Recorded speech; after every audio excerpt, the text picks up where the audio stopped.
Polymarket is huge success for Polygon blockchain everywhere but the bottom line. One of the major breakout successes this year for the team behind Layer 2 blockchain Polygon is Polymarket.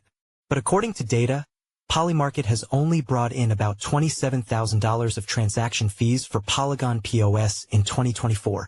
One of the major breakout successes this year for the team behind Layer 2 blockchain Polygon is Polymarket, the decentralized predictions market where users have flocked this year to place bets on everything from presidential politics to the conclusion of an HBO documentary. What's less clear to crypto analysts examining Polygon's performance metrics is whether the coup will bring relief to holders of the project's ailing tokens.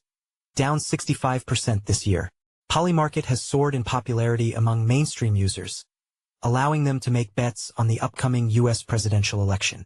Polymarket bettors have added nearly $2.4 billion on the question of whether Donald Trump or Kamala Harris will win the election in November. Bettors also recently made a market on whom a recently debuted HBO documentary about Bitcoin would attempt to identify as inventor Satoshi Nakamoto. Polymarket is built on the Polygon PoS blockchain, and the application is one of the first major organic successes for the team, known for a past marketing strategy of paying partners like Starbucks to use the network. So given the application's boom in usage, why has it only produced a small amount in dollar figures for the Polygon team, and barely any bump in the price of the native POL token? According to data from Token Terminal, as of October 23, Polymarket has only brought in about $27,000 of transaction fees for Polygon PoS in 2024.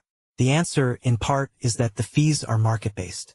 And lately, transacting on Polygon PoS is extremely cheap. The average transaction fee on the Polygon PoS chain on that same day was $0.007. Anytime a Polymarket user makes a bet, they're creating a transaction on Polygon PoS. As part of those transactions, they pay fees to Polygon PoS, which is split up into a base fee and a priority fee. The base fee does not go towards validators. Instead, it is burned, sent to a null address that theoretically should benefit token holders by helping to reduce the supply. That base fee is adjustable and it's based off of network congestion. Polygon Labs CEO Mark Boyron told CoinDesk in an interview. So as the network gets more congested, that base fee increases. The priority fee is paid out to a validator. You're paying the validator to say, "Please include me in a block," Boyron added.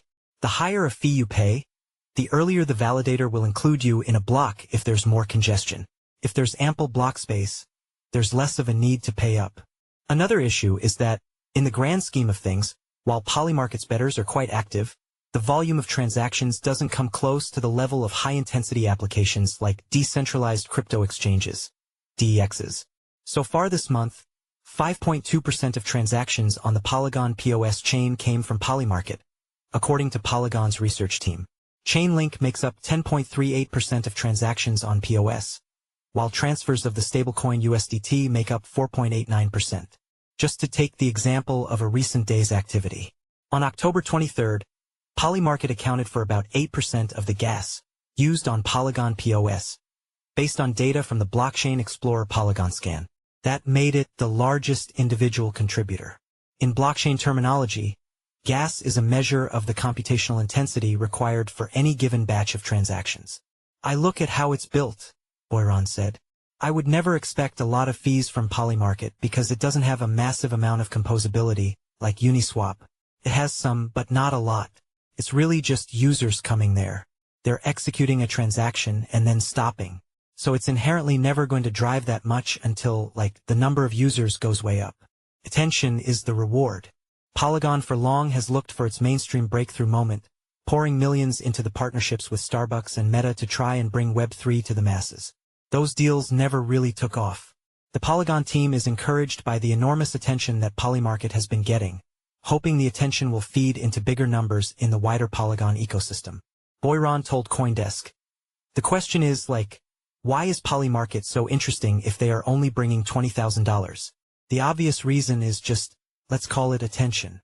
The success shows that you can have an amazingly successful app on Polygon PoS that, you hardly even know that you're using a blockchain, he said.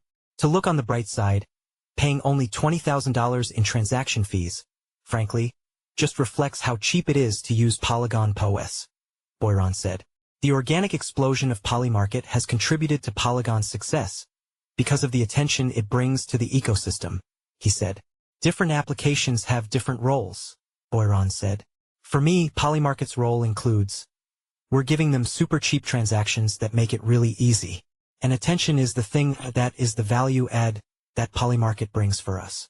Now, that's very different from, let's say there's somebody who comes and builds an order book DEX on Polygon PoS, he said. If they were doing $20,000 of fees over multiple months, it would be a massive failure because you would expect massive numbers of orders placed and canceled and filled, then that would drive huge numbers of transactions. So the key here is like, different applications have different intended purposes. Read more. Polymarket reportedly seeks $50 million in funding. Mull's token as election bet surge.